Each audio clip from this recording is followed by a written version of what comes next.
Genial, ahora sí, empezamos la clasecita de hoy.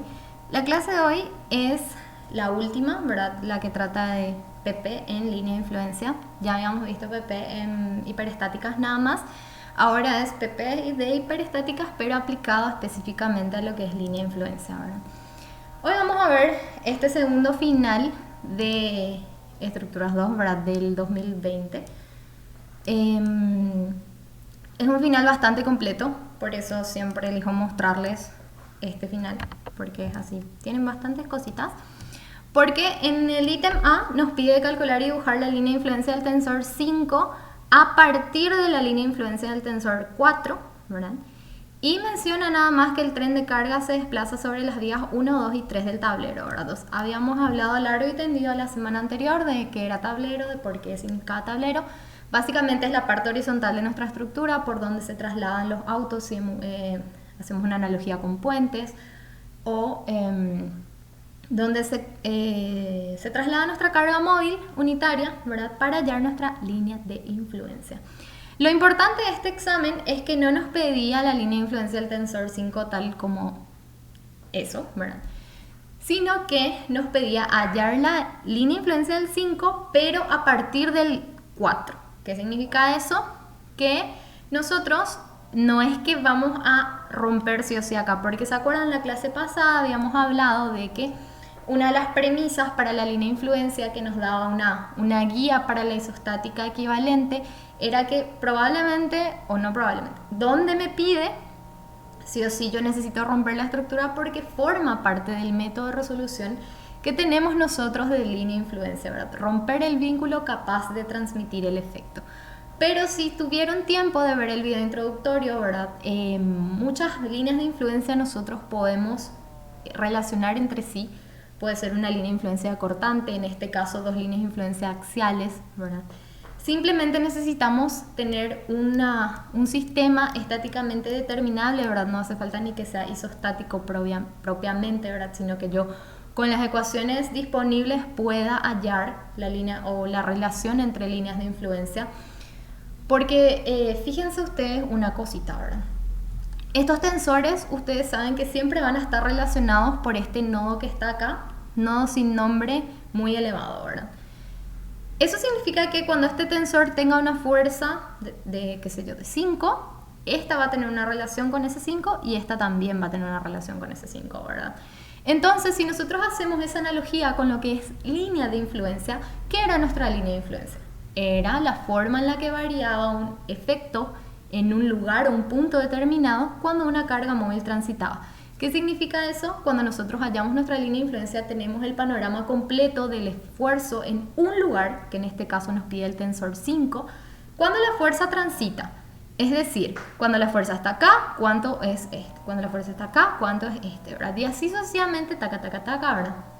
Entonces, si yo puedo conocer en todos los puntos de recorrido del tablero la fuerza del tensor 5, significa que puedo relacionar con los otros tensores.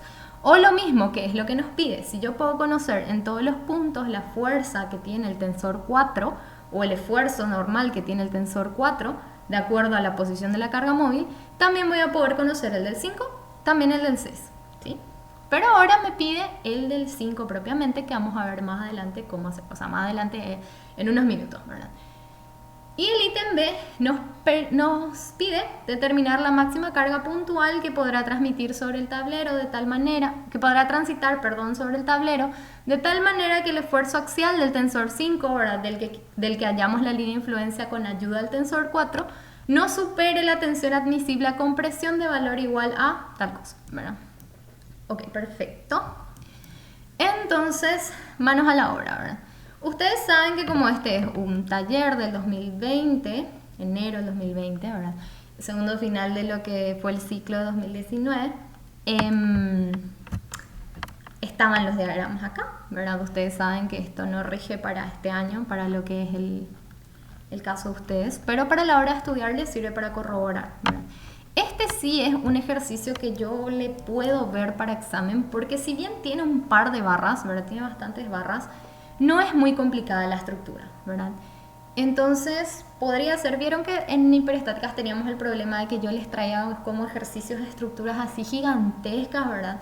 Entonces era así, no, este es INA, tanto así no les va a salir en el examen, ¿verdad? Pero este sí yo le veo un ejercicio de examen. Probablemente si salen dos temas, sí podría pedir solo uno de los dos ítems, por ejemplo acá un poquito más largo. Aunque el ítem B no es una fórmula nomás, ¿verdad? No es así un súper trabajo. El trabajo más grande de PP, ¿cuál es? Calcular la línea de influencia en sí y luego razonar correctamente lo que me está pidiendo el ejercicio y escribir eso, ¿verdad? Siempre nosotros, bueno, en este caso como les pedimos que hagan sus diagramas, van a tener luego muchas cosas como escritas en el papel, ¿verdad? Pero además van a tener que siempre las ecuaciones, los razonamientos, las decisiones que tomen en PP, tanto en línea de influencia como en hiperestáticas, tienen que escribir, ¿verdad? ¿Por qué ese número? ¿De dónde salió esa relación? ¿Cuál es la regla de 3? ¿Cuál es la ecuación? ¿Cuál es el diagrama cuerpo libre? ¿Qué cosa usaste para llegar a ese número, verdad? ¿Qué cosa llegaste para usar esa combinación? ¿Qué cosa? ¿Verdad? ¿Se entiende? Genial. Bueno, de igual manera, ahora como el examen va a ser presencial, ustedes pueden luego consultar, profe, hace falta que escriba esto, profe, está de más tal cosa, ¿verdad? Qué sé yo. Tenemos un poco más libre en cuanto a consultas, ¿verdad? Entonces, ¿cuál es nuestro primer paso? Justo en este ejercicio no está la isostática fundamental, ¿verdad? Pero vamos a hacer nuestra isostática fundamental nosotros. Con PET. Esperen que no. Ahí. Chucky, ¿verdad? Ay, no me gusta demasiado feo. Voy a agarrar el que tengo en la diapositiva nomás. Este que sí ya está recortado. Bueno, voy a crecer un chiqui más. No, se queda feo. Así. Me encanta así chiquitito. Bueno, primero ustedes pueden, ya saben, determinar el grado de hiperestaticidad con ayuda de la formulita o por simple inspección, ¿verdad? Mirando, sí, cuántos vínculos redundantes tenemos, ¿verdad? Pero básicamente siempre identifiquen estructuras isostáticas, ¿verdad? Acá, por ejemplo, tenemos, puede ser este un triarticulado, este otro, o sea, este un triarticulado, este también, pero están con la misma barra. Pero ¿cuál es la primera premisa luego cuando tenemos línea de influencia? Romper el vínculo capaz de transmitir el esfuerzo. Como en este caso nos pide la línea de influencia del tensor 5, a partir del 4 significa que el 4 es el que se tiene que ir, ¿verdad? Entonces Suki, ¿verdad? Ceausescu, Nuni. Y ahí vamos a tener nuestro primer estado virtual. Ay. Así y así, ¿sí? El primero. Después, entonces ahí nosotros... Ay, se me borró un chiquito el... Ay. Ya tenemos nuestro triarticulado libre acá. Lo que tenemos que asegurarnos es que lo que le esté sosteniendo sea isostático y sea estable, ¿verdad? Porque estamos usando de apoyo una estructura que ya está hacia abajito. Acá fíjense que también tenemos un apoyo de segundo género y uno de primero. O sea, acá tenemos un biapoyado. Entonces en estas zonas donde yo debo resolver mi hiperestaticidad, ¿sí? Y voy a romper igualito al ejercicio, ¿verdad? Ustedes no tienen por qué romper ahí. Pero lo que hizo este ejercicio fue, como este es un apoyo de segundo género al tener resuelta acá y acá esto, y acá tenemos uno de primer género, se decidió sacar este, ¿verdad? Entonces, puki, adiosuki, ¿verdad? Ahí está.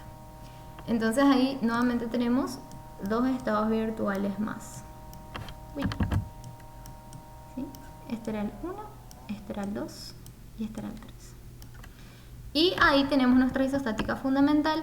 Fíjense, acá tenemos un biapoyado, acá tenemos un triarticulado, uy, voy a hacer así, y acá tenemos un biapoyado nuevamente. Ay, híjole, esperen que disculpen, me lo voy a poner en silencio mi celular. Y como por la hora que es de la oficina siempre llaman. Ahí está. ¡Pup! Bueno, entonces tenemos dos biapoyados y un triarticulado, ¿sí? Esta parte es muy importante que practiquen, por más de que ustedes ya rindieron, ¿verdad? Para ser rápido, para asegurarse que su estructura no sea móvil, para asegurarse que todo esté ok, ¿verdad? Y con eso puedan hacer sus diagramas sin ningún problema. Bueno, como ustedes son super flashes, ¿verdad? Voy a dejar nomás, no sé por qué quiero cerrarlo. Ustedes ya tienen todos los diagramas así, súper bien, chuki, ¿verdad? Tenemos todos los diagramas de todos los estados. Y no se olviden que también, aparte de los estados virtuales, tenemos que tener los diagramas para los desplazamientos nodales, ¿sí? En este caso vamos a mirarle a nuestra estructura, según lo que habíamos visto en la clase anterior, cuáles van a ser. Tenemos 4 nodos en el tablero, ¿sí? 1, 2, 3, 4. Según los conceptos que vimos la clase pasada, ¿cuáles son nuestros nodos desplazables? El nodo 1 no, puesto que hay un apoyo aquí, ¿verdad? Impidiendo el desplazamiento. El nodo 4 tampoco, ¿sí? Voy a saltar a la esquina, ¿verdad? El nodo 4 tampoco, puesto que tenemos esta barrita que nos conduce otra vez a un apoyito, ¿verdad? El nodo 3, clarísimo que sí, porque no hay nada aquí abajo, no hay apoyo, no hay barra, no hay nada, nada, ¿verdad? El nodo 2 es un conflicto mental de repente. ¿Por qué? Porque tenemos una barrita, como en el caso del nodo 4. Tenemos una barrita. Pero ¿qué pasa? Esa barrita termina en otra barrita otra vez, ¿sí? ¿Cuál es la diferencia entre el nodo 2 y el nodo 4? Que el nodo 4, la barra 8, termina en un apoyo que tiene una reacción aquí hacia arriba, ¿sí? En cambio, en el nodo 2, la barra 7 termina en otras dos barritas, ¿sí? Entonces esto es tranquilamente desplazable otra vez. Entonces los nodos desplazables que tenemos en nuestra estructura son el 2 y el 3, ¿sí? El 1 y el 4, no. No hace falta hacer sus diagramas, no hace falta trabajar con ellos, porque va a ser como una pérdida de tiempo para nosotros. De hecho que se van a dar cuenta luego fácilmente por el tema de la presencia de estos apoyos que restringen el desplazamiento, ¿verdad? Ya habíamos hablado en la clase anterior, pero voy a repetir. En el caso de esto, ustedes saben que este apoyo en realidad no es que restringe el desplazamiento de este nodo se va a desplazar, pero en virtud del esfuerzo axial de esta barra 8, y en la parte de línea de influencia, ya al final de nuestro código, nosotros solamente le tomamos en cuenta a lo que son los momentos flectores, ¿sí? Entonces, por eso es que solamente los nodos desplazables son el 2 y el 3. Bueno, manos a la obra. Cargamos el número de barras, siempre el número de barras antes de romper, antes de mutilar nuestra estructura para llegar a la isostática equivalente, ¿sí? El número de líneas de influencia, en este caso vamos a usar uno nomás. ¿Por qué? Porque vamos a hallar solamente la línea de influencia del tensor 4, vamos a multiplicar por un factor y con eso vamos a hallar la del 5. O sea, no hace falta que dividamos en dos líneas de influencia diferentes, ¿sí? Pero también pueden hacer dos líneas de influencia diferentes, no importa, ustedes deciden cuál es el camino que les gusta más. La clase anterior nosotros teníamos sí o sí dos líneas de influencia porque nos pedía de dos partes diferentes de la estructura, ¿se acuerdan? Nos pedía del momento izquierdo una parte y del tensor. Entonces son dos líneas de influencia, dos caminos por separado, todo diferente, todo en paralelo, nada intersectándose. En este caso es un pedido del ejercicio que eso sea relacionado, ¿verdad? Quiero la línea de influencia del tensor 5, pero a partir de que vos calcules la del 4 y me digas su relación con la del 5, ¿sí? Bueno, el grado de hiperestaticidad en este caso es 3, el número de nodos del tablero es 4, recuerden que siempre tenemos que poner todos los nodos posibles, digamos, del tablero, y luego nomás a la hora de hacer los diagramas de las cargas nodales, trabajamos solamente con los nodos desplazables. Y el número de componentes para el tema del cálculo de los esfuerzos, de los desplazamientos nodales, siempre es 3. Recién cuando entramos a trabajar con el tablero y a trabajar con lo que es la línea de influencia en sí, allí recién tenemos el número de componentes 2, ¿sí? Luego ya saben la parte de geometría de las barras, que nunca luego me detengo, hoy menos que menos, ¿verdad? El último contenido ya van a estar putris de todo esto. Matrices de flexibilidad, ya... Dios mío, ¿verdad? Desde que empezó el segundo parcial o la segunda etapa del contenido, esto está en todos nuestros ejercicios, ¿verdad? Las matrices de las barras, recuerden que esta vez, o mejor dicho, para línea de influencia utilizamos las matrices D para lo que son nuestros estados virtuales de la isostática equivalente, ¿verdad? Incluyendo el estado que le contiene a lo que es la línea de influencia, ¿verdad? Aquí tampoco me pienso detener mucho, ¿verdad? En lo que es la carga en sí. Solamente recordarles, este tensor salió, entonces siempre recordar poner el 1 en lo que corresponde al tensor que sale. Nunca se olviden porque en los gráficos no va a estar reflejada la existencia de ese tensor, ¿sí? ¿Por qué? Porque sacamos, ¿verdad? Sacamos para hacer la isostática equivalente, pero eso no significa que en la hiperestática no exista, ¿sí? En la hiperestática tiene un valor, aporta la estructura, aporta rigidez, aporta resistencia, entonces... no nos olvidemos, ¿verdad? Y también otra cosa muy importante de este ejercicio y muy relevante es que hay un resorte que se queda y otro resorte que salió, ¿verdad? Aquí yo borré también, que boba, pero acá está un resorte también en la estructura original, ¿verdad? Aquí, hacia arribita, ¿sí? Siempre también los trabajos del resorte. Recuerden que en línea de influencia no tenemos asentamiento, no tenemos temperatura, no tenemos cargas distribuidas ni carga puntual que no sea unitaria y móvil sobre el tablero. Entonces, lo único que está de más, aparte de la carga móvil sobre el tablero, es el tema del trabajo del resorte. Así que eso tienen que practicar mucho, ¿sí? Bueno, esto es papi, ¿verdad? Cargar, ustedes ya saben muy bien esto, chuki. En la matriz F es corregir el trabajo del resorte, ¿sí? El resorte que se sacó era este resorte y recordemos que es el estado virtual número 3, ¿sí? Entonces yo en la diagonal principal correspondiente a la tercera fila y a la tercera columna, porque es el estado virtual 3, es donde tengo que hacer mi corrección del resorte que salió, ¿sí? Pero del trabajo que aporta dentro de lo que es mi estructura. Bueno, pero aparte, lo que es en la matriz F, aparte de corregir el resorte que salió, tenemos que corregir el resorte que se quedó, ¿sí? En el estado virtual 1, el resorte que se quedó no tiene reacción. En el estado virtual 2 sí tiene un hito de reacción, ¿sí? Un unito. Y este es el estado virtual 3, fíjense, no tiene tampoco reacción el resorte, ¿sí?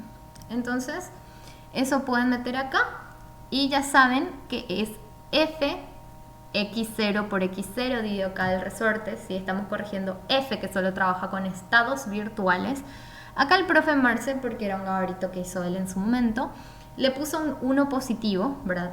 Independientemente en este caso particular si ponen positivo, o sea, no en este caso particular, en el caso de F.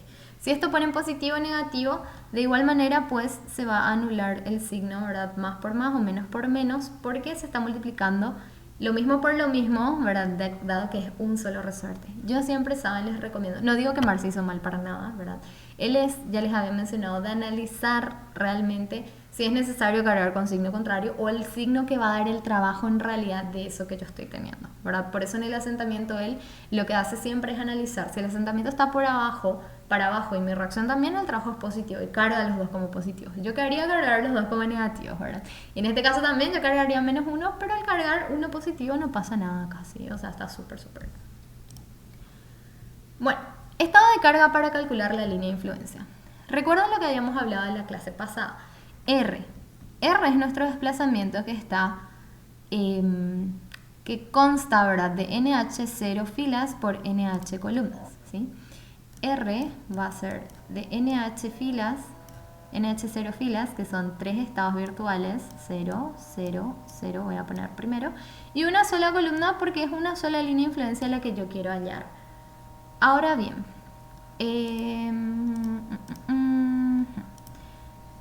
el primer estado virtual es el que corresponde a la línea de influencia que yo quiero hallar en este caso, ¿verdad? Que es la línea de influencia, aquí, parece que como que, voy a usar el negro, ahí. La línea de influencia del primer estado virtual es la que yo voy a obtener, ¿verdad? Entonces ahí pongo mi unito. Porque recuerden que ¿cuál era nuestro método? Era romper el vínculo capaz de transmitir el esfuerzo y darle un desplazamiento unitario, ¿sí?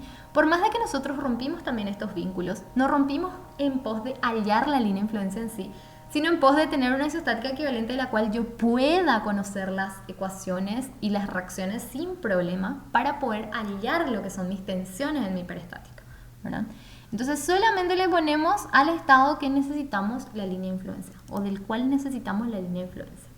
Con eso se calculan las X, que son las tensiones redundantes, y se calculan las tensiones en la hiperestática. ¿Okay? Bueno, la matriz B1 de cargas nodales, como les había mencionado, tienen que cargar aquí y aquí, ¿sí? Con eso sacan su DFN, su DMF, Y lo que les quería mostrar de particular y que está diferente con respecto a la clase anterior es que ustedes saben que si yo tengo una matriz de 3×4, yo voy a cargar todos esos ceros, ¿verdad? En cambio, fíjense la forma de carga que adopta Marce, que en realidad es más óptima que la mía, ¿verdad? Según yo no estoy más acostumbrada. Lo que pasa es que, ustedes saben, la matriz B1 de cargas nodales va a tener 4 columnas porque hay 4 nodos. Pero ustedes también saben que estos dos nodos, el del inicio y el del final, no me importan porque no aportan un desplazamiento nodal en realidad, por lo que hablamos al inicio de la clase. Entonces yo simplemente puedo cargar todas las filas, pero solamente las columnas 2 y 3, que son las columnas del nodo 2 y del nodo 3, ¿sí? Por eso es esta forma particular de carga que adopta acá el profe Marce. Por ejemplo, si tenían 4 nodos y uno solo, ahí sí que les sirve más que nada, más que nunca, porque les va a hacer ahorrar muchísimo tiempo, ¿verdad? De hecho, que en este caso también les hace ahorrar mucho tiempo. Ahí. Bueno, después tenemos lo que es el cálculo de la elástica en sí. Ya habíamos visto en la clase anterior el cálculo de lo que son los desplazamientos nodales, ¿verdad?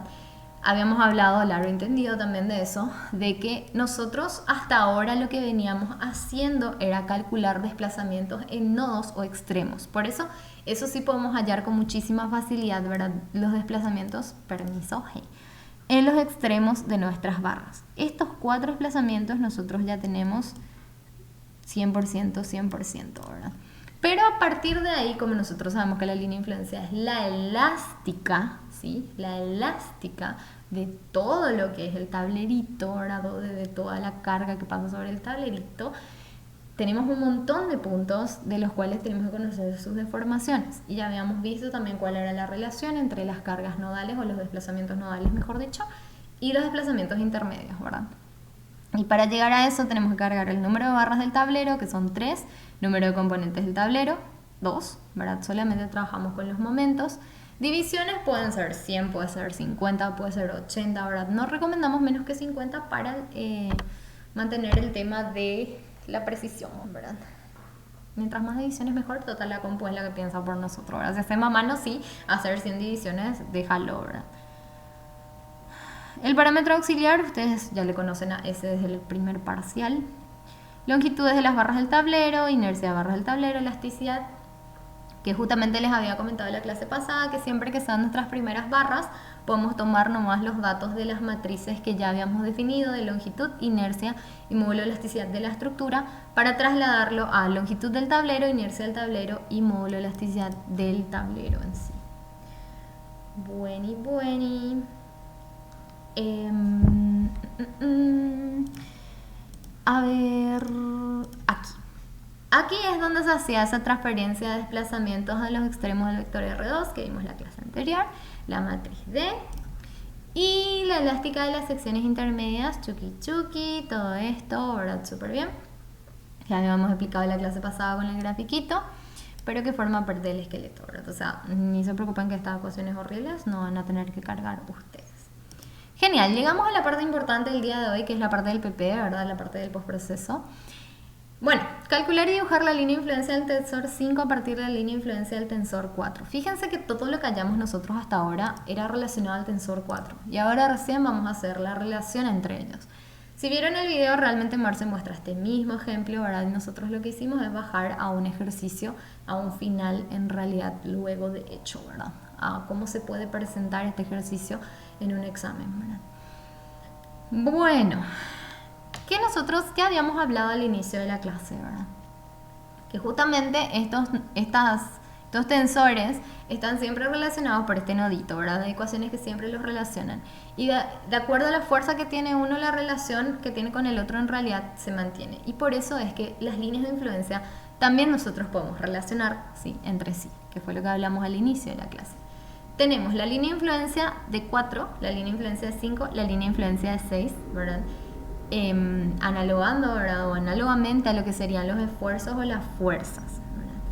Ok, perfecto. Nosotros ya conocemos la línea de influencia de 4, ¿sí? La que no conocemos son de 5 y de 6, queremos la de 5, entonces vamos a hacer las relaciones pertinentes, ¿verdad? Vamos a hacer una sumatoria de fuerza en X, vamos a multiplicar lo que sea necesario, línea de influencia de 4 por seno de alfa, línea de influencia de 6 por seno de beta, ¿verdad? Estos se igualan porque están de lados contrarios.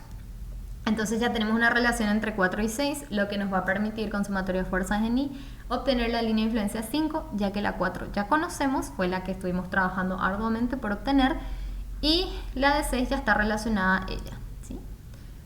Ok, ay, qué feo está acá. Bueno, no importa. Entonces ahí sacamos nuestra relación con la línea de influencia 6, ¿verdad? Chuki chuki. Y ahí, con la sumatoria de fuerzas en I, sacamos una ecuación que les contiene a las 4 líneas de influencia, pero como ya habíamos hallado una relación entre el 4 y el 6, sin problema reemplazamos esto acá. Y luego de simples despejes, que para ustedes a esta altura ya son simples, ¿verdad? Porque cosas peores ven en otras materias, podemos obtener la línea de influencia 5 como relación de la línea de influencia 4 que ya conocemos. En el gabarito o en el Scilab, ¿verdad? Que yo les doy a ustedes, que es este, le cambié nomás de nombre, pues se llama gabarito segundo finado, ¿verdad? Ustedes van a ver que acá está escrito un número en realidad, ¿verdad? Menos 1,37. Eso es porque Marce calculó todo esto con su calculadora y metió acá, ¿sí? Pero ustedes pueden meter directamente cos, ya saben toda la función cos, sin, ¿verdad? Tan, ¿verdad? Todas esas cosas pueden meter nomás ahí para que sea más, no digo más exacto, porque la verdad que Marcelo le puso un montón de decimales, pero que reduzcan un poquitito más el rango de error, ¿verdad? Pero la verdad que pueden meter también el número, no importa, todo lo que nos haga llegar al resultado, nosotros no cuestionamos que sea más corto, que sea más práctico, nada, que ustedes lleguen al resultado con el método que les parezca más fácil a ustedes. Y lo más importante, que haga que ustedes obtengan el resultado correcto, ¿verdad? Que es lo que buscamos en la vida, obtener cosas correctas, ¿verdad? En la medida de lo posible. No crean que en el trabajo no se van a equivocar y comer puteada, porque, Dios mío, la vida está llena de puteadas. Bueno, se supone que esa palabra no tengo que decir, más que si se está grabando ahora, pero bueno, ya está ya. Bueno, esta parte espero que haya quedado clara, si no, podemos ver después nuevamente al terminar la grabación sin ningún problema. El gráfico de la elástica, ustedes recuerdan, también habíamos repasado la clase, o no repasado, aprendido la clase anterior, ¿verdad? Todo esto, ¿se acuerdan la variable lugar, fuerza axial del tensor 5, todo eso, chuki chuki, ¿verdad? El subplot tiene uno nomás ya porque tenemos una sola línea de influencia que mostrar, todo eso, bla bla, ¿verdad?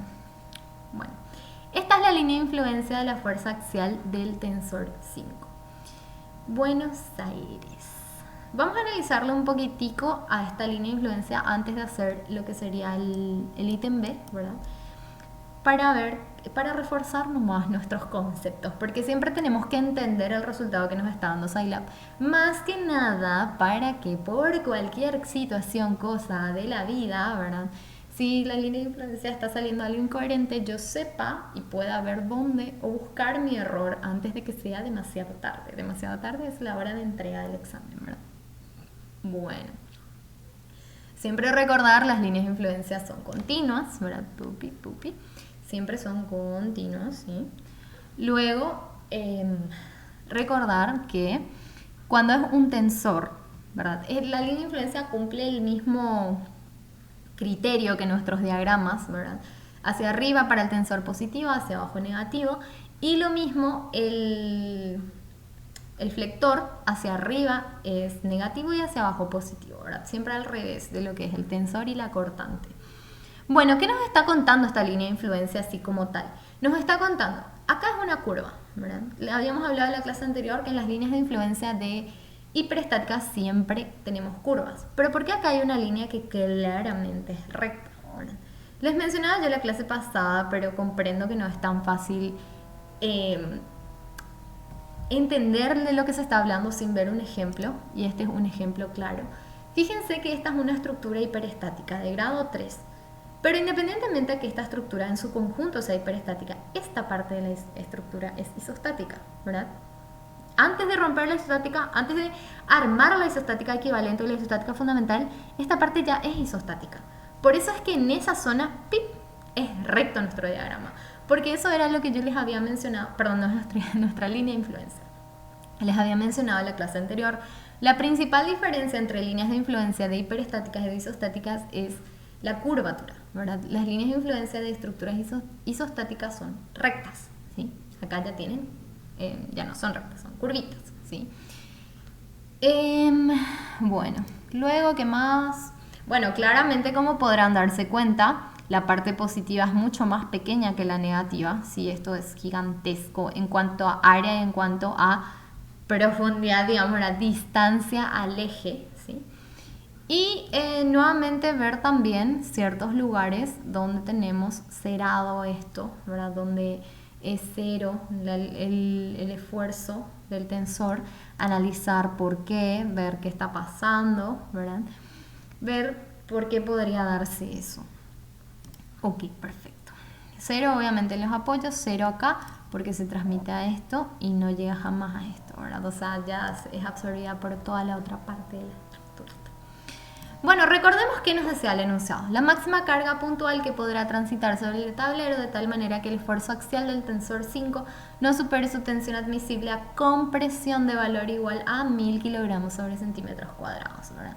Realmente que la unidad de medida esté en kilogramo y no en kilonewton es para romper las bolas nomás, ¿verdad? No tiene otro objetivo más que ustedes conviertan. Nadie se murió por convertir una unidad de medida, ¿verdad? Bueno, volvemos entonces a lo que es nuestra línea de influencia. Vamos a ver en grandecito mejor. Compresión. Como me habla de compresión, yo tengo que buscar una fuerza negativa, así o así, ¿verdad? Entonces, solamente me puedo mover en esta partecita, ¿verdad? En esta partecita. Bueno, y aparte de eso, buscar el valor más bajo, en este caso más alto, ¿verdad? No sé cómo decirles, el pico. Bueno, lo que pasa es que a mí no me gusta usar la palabra pico porque parece que siempre tiene que ser un pico, ¿verdad? Pero en el caso de que yo les esté pidiendo la máxima fuerza positiva, no sería un pico, sería la parte más alta nada más del diagrama, ¿verdad? Sería este 0,2 aproximadamente. Y en este caso el negativo, este es el punto más alejado del eje, lo que implica que hay más distancia, lo que implica que mi carga es mayor o mi esfuerzo axial es mayor cuando la carga P móvil está ubicada en el punto 16 de tablero, que es este, ¿sí? Bueno, coincidente con la carga nodal, ¿verdad? ¿Cuáles eran nuestras cargas nodales? Aquí, aquí, aquí y aquí. Coincidente con la carga nodal tenemos la máxima P negativa, ¿sí? Con eso entonces despejamos acá todo, ¿verdad? Lo que tenemos que cuidar siempre nada más es de cargar aquí, cargar la unidad de medida correcta. Y acá, recuerden que acá está el área, ¿verdad? Correspondiente al tensor del cual hallamos la línea de influencia del tensor 5. Pero aquí tenemos que multiplicar por el... ¿Cómo se dice? Bueno, acá podemos tomar dos decisiones en realidad. Podemos multiplicar por ojímetro, ¿verdad? Y decir aprox, yo creo que es 1,55. Ponele, o 1,56, parece que está más cerca del 1,6 que del 1,5. Ojímetro, primera forma, ¿verdad? Segunda forma, en Scilab, cuando yo le doy ejecutar a esto, aquí, está un poco lento aquí, ahí está. Si yo aprieto este de acá, que dice la, y le hago doble cliccito acá, me sale en el punto, esa precisión, en el punto 16,00002, me sale menos 1,57766. Puedo usar también esto y explico nomás en la hoja que usé la herramienta de comentario en Scilab y me obtuvo en el punto 16,00 una I de tal altura. De hecho que casi siempre, no es casi siempre, les pedimos que dibujen sus líneas de influencia el resultado en la hoja. Entonces ustedes pueden dibujar a sí mismos y ponerle esto, ¿verdad? O la última es las personas que quieren ser más precisas, pueden hacer de dos maneras. Yo acá lo que les puse es arrancando de lo que es el valor de R2, porque recuerden, ¿qué es lo que está graficado acá? Es R2, ¿verdad? Arrancando de lo que es R2, o podemos también, en este caso particular, como yo les había mencionado, como esto corresponde a R1, ¿verdad? ¿Por qué a R1? Porque justo coincide con un punto donde hay una carga nodal, ¿sí? Porque las cargas nodales están acá, acá, acá y acá. Entonces, R1 es la matriz que contiene las cargas nodales. Entonces, R1 nos va a dar exactamente este punto también, ¿sí? Entonces, esa es una tercera opción. Para mí, la opción más fácil y que no les va a alejar para nada de lo que es el resultado, pero para nada luego, es lo que les mostré de marcar acá en el gráfico. Súper bien luego. Miren, en mi primer intento ya marqué en el 16,00. Pero igual, si se les va un chiquitito más arriba, tampoco no va a ser la gran diferencia, ¿verdad? Lo importante es que nosotros entendamos que ustedes, o no entendamos, sino nosotros podamos visualizar que ustedes comprenden el concepto y saben dónde tiene que estar colocada esa carga para que dé la máxima tensión de compresión posible, ¿sí? Bueno, ahora voy a dejar de grabar realmente. Bye, amigos.